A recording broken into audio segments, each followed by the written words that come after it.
উমার পর ফের মহিলা ক্রিকেটারের গল্পে ফিরছেন নীল। বিপরীতে টেলিপাড়ার চেনা মুখ। আসছে ঘূর্ণি। সম্প্রতি স্টার জলসার একটি নতুন প্রোমো এসেছে, যার নাম ঘূর্ণি। এক মহিলা ক্রিকেটারের জীবন কাহিনী দেখানো হবে গল্পে। প্রোমোতে নায়ক নায়িকার মুখ দেখানো হয়নি, তাই মুখ্য চরিত্রে কারা থাকছেন সেই নিয়ে জল্পনা তুঙ্গে। অবশেষে প্রকাশ পেল ঘূর্ণি ধারাবাহিকের নায়ক নায়িকার নাম। এই ধারাবাহিকের নায়কের ভূমিকায় থাকবেন অভিনেতা নীল ভট্টাচার্য, যাকে শেষবারের মতো দেখা গিয়েছিল ভোলে বাবা পার করেগা ধারাবাহিকে।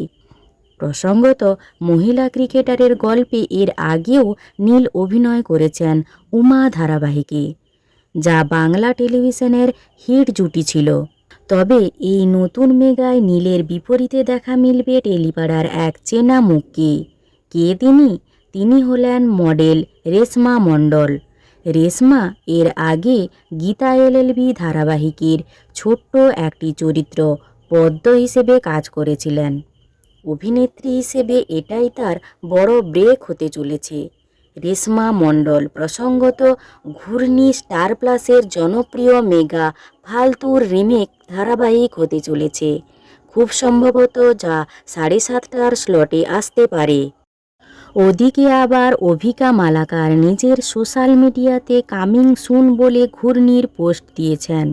সব জল্পনা কি শেষ? অভিকাই আসছেন ঘূর্ণি হয়ে। প্রিয় অভিনেত্রী ফিরছে আবার প্রিয় চ্যানেলে। আপনাদের কি মনে হয় ঘূর্ণি হয়ে কে ফিরছেন, অভিকা নাকি রেশমা? কার আগমনেই আপনারা বেশি খুশি হবেন বা কার সম্ভাব্য আগমন ঘটতে চলেছে জানিও। আর ভিডিওটি ভালো লাগলে একটি লাইক করে পিউ14 পেজটি ফলো করুন।